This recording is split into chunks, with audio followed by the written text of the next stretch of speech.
Hello everybody, it's Terry and welcome to my channel. This is TD More Than Just Orchids and I'm live, and I finally got my new lights.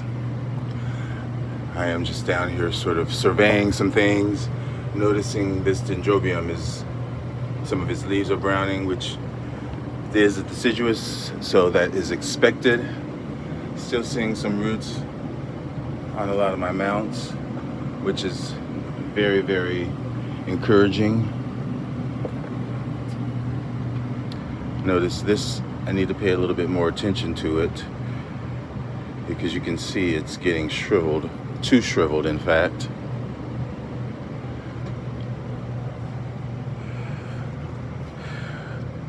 But yeah, I got my new light. I got two of them in fact. I am not sure. Well, the second one I plan on, hey Yoshi, I'm planning on putting it up here. Maybe, I don't know, my Bobos. That might be a little much for them. They do kind of get a little light from the LED that sits up here. Hey there, Ron. Good to see you, my friend. Oh, I unplugged this one. But yeah, here's my new light right here. Mars Hydro. And very simple explanation. I believe the area that this covers is a 3x3.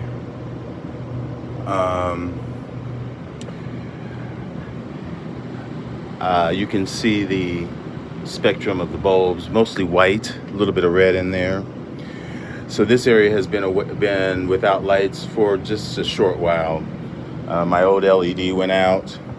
Like I said, I'm contemplating putting one under here, but my Bobos won't like that, I don't think. They want to be in a more shadier location, and I'm not sure what the heck that is. Hopefully you're hearing me okay, because I do not have, well obviously you are, but I don't have any sort of a mic. In fact, I'm kind of looking for my mic because it's probably out here somewhere on the ground. And I just have yet to locate it. But that's okay, I'm sure you're hearing me okay. This is really looking nice and beautiful. That species.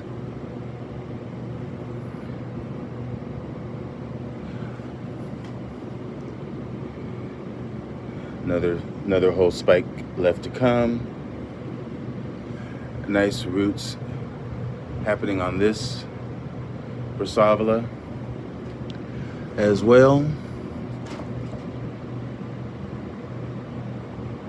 There's that little Encyclia cross.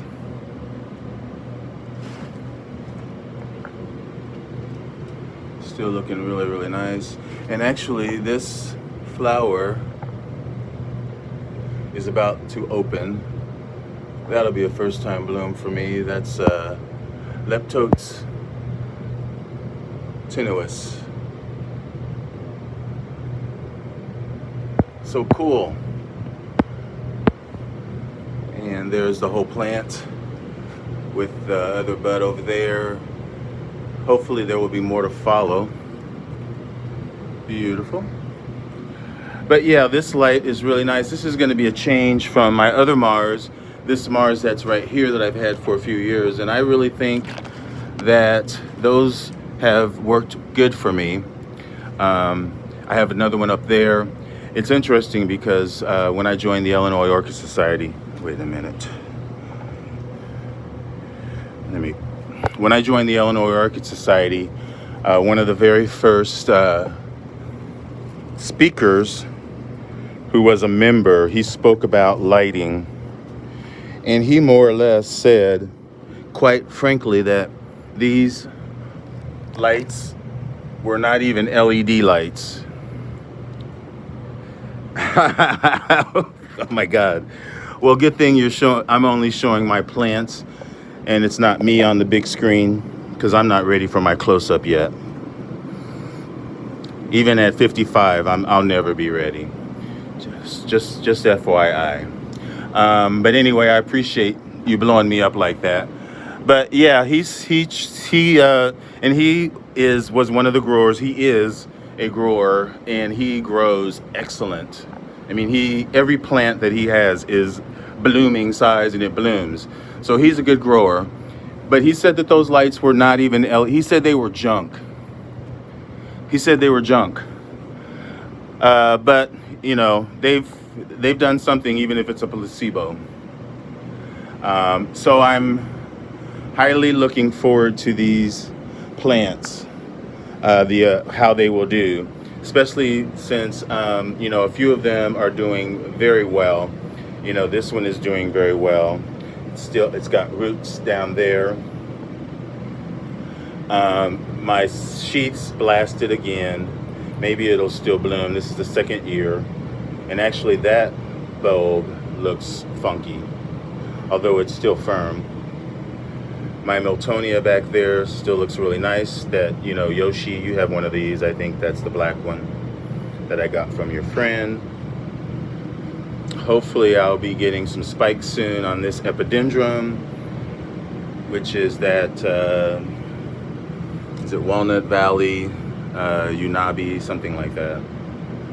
So yeah, this area is in highly need. And actually this plant right here, I am about to repot it. This is next on my list with my, you know what I'm saying. This is my Laelia anceps that I need to repot. So I will definitely be dividing that, because you can see the last two growths are way over the edge. And it's pretty much the same over there on that side. So yeah, that will find a new home. Maybe I'll pass it on to some of you guys. But this plant also needs to be divided, because you can see the newest growths are all the way out of the plant. This has never bloomed for me. Looks like that's going to put up another growth there. It's got this nice one and this nice one and that one over there, but the sheaths have never produced anything. I got this from Andy's. This is my Prostechia bacalis. Looks like a flower is very similar to radiata, upside down encyclia flower, or a Prostechia flower. Very fragrant, very fragrant. But yeah, this has put up sheaths for me. And this is a spring bloomer. I don't know. Hopefully.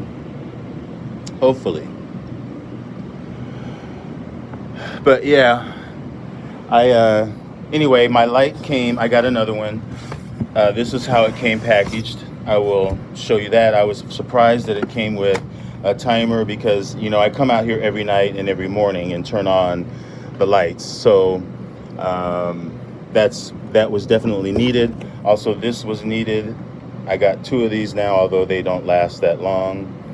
These are just like, you know, they give me the humidifier and the temperature. And you can see how the light is packaged really well. Little instruction user manual, but I pretty much just plugged it in.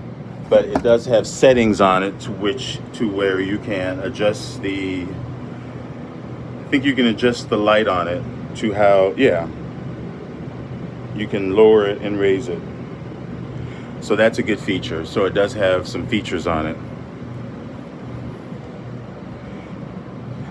So yeah, I will attempt to take it out of here just so you can see how it is. And there it is, pretty much. Very self-explanatory. Mars Hydro.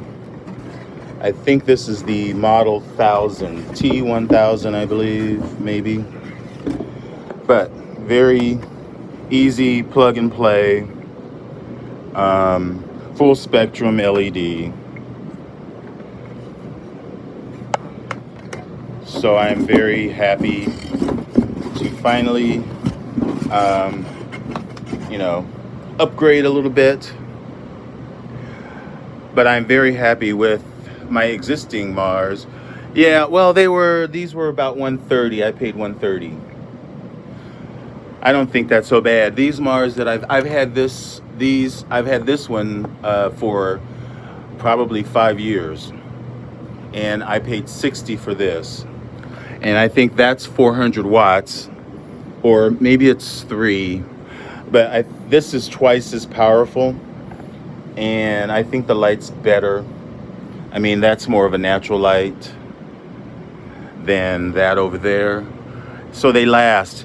You know, these LEDs have a shelf life, if I can say it.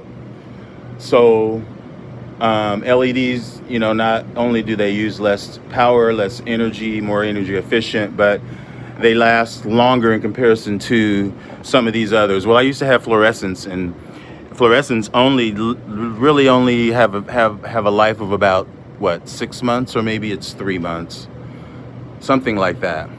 So it's kind of worth it in the long run, because those fluorescent bulbs were so expensive. I'm gonna have to pretty soon, Yoshi, because all of this is all on a circuit that's in my kitchen. And yeah, I think this is linked with my kitchen. I don't think there's any other circuit that this is attached to, but that's enough. Right now I can't use my toaster. I can't make a piece of toast or use the coffee pot at the same time. Those are just some of the things. But I am in the process of having an electrician come and have that electrician try to separate it onto its own circuit. To answer your question, that's a good question. I am very happy that you know, this time last year I was also having issues. Maybe it was a little bit cooler at this time, maybe not. But at some time I was having a lot of issues with my circuits going off, and with, you know, because I supplement with heaters. I have a floor heater that's on most of the time when the wintertime, when it gets below 30 degrees. I put that on before I even turn on the main heater. So anyway, it was time, and you know, I want to get a good quality light that's going to give me good use, and you know, it's going to be worth my money. So, and you will too, Yoshi. Lights are very important. You will know that, especially because you're in the PNW, where you'll be having those, you probably already are having those days of long gray days with no sun. See, I'm looking around. This needs watered. These do not like drying out. So yeah, you're gonna need, you probably already got that figured out. You're a smart guy. Most people that go into the business already have it figured out before they start the business. So, okay, that's not looking so great. Look at that. But my, since Yoshi's here, that is my Prismaticarpa, not Prismaticarpa, Physo, you know what I'm saying, whatever it is. I can't think of it right now. But that new growth is looking even bigger and bigger. So I'm glad to see that. Nothing else. I'm sure you're probably getting flowers pretty soon on yours. So yeah, that's pretty much all that I got going on for the most part. I did notice I have a Cordillera that is shooting up a little spike that I sort of didn't see. So that's a good thing. Oh, cool. Well, you need to make a video, because those flowers is it fragrant? The one that I seen at Nat's that was blooming, it was very nicely fragrant. I mean, that I found that out after I liked the flower. I mean, after I liked the plant, because the plant is very unique. I mean, because it looks like it's, I mean, it looks like an oncidium, but it kind of doesn't. It doesn't really. I mean, the foliage, I've seen these where the foliage is completely purple. And that's the way that it should be, or it usually is. There are some forms. I had one where it was very purple. Looked almost like it was burnt. But I haven't seen any roots yet. That's what kills me. But anywho, folks, just wanted to show off my new light, and I got to figure out how to get this other one plugged back in, because it was plugged into that other one that I just got rid of. But I'll be back on the weekend. Smell. You're talking about that oncidium? That oncidium Fimatachila. I think that's, yeah, that's what it's called. It does have a scent. That's what I'm talking about. The one that Yoshi has, this one, Fimatachila, is scented. It is scented. It is fragrant. Sweetly fragrant, in fact. If I want to remember, not like a twinkle. The blooms are very funky and twisted. They're like a spectabile, but it's an oncidium, if you get that. They're very twisted and wrinkled. It's like a wrinkled up oncidium. It looks like that as it's going out. That's what it looks like. And it looks like a dying oncidium, but it's not dying. It's wrinkled and it's very funky. I like it. But anyway, thank you all. Thank you all. Love you all for being there. And I'm glad to see my Ron there. Both of them, in fact. So, and Yoshi, of course. And I am, if when Denise ever sees this on a replay, this is something that I left out of my Brassavola video. This is my Jiminy Cricket, and it's got the sheath right there. And I believe there's another sheath, maybe in there. Yeah. But she was interested in that superbug clone of Jiminy Cricket. So we will see. I will share if I get any, of course, definitely if I get a bloom. But that will be ways off. But anyway, folks, thank you all. Love you all. We'll see you soon. Ciao. Enjoy your orchids. And Ron, I'm still waiting on that email. If you have any issues with your collection, you're not giving it away, just so you know. Bye.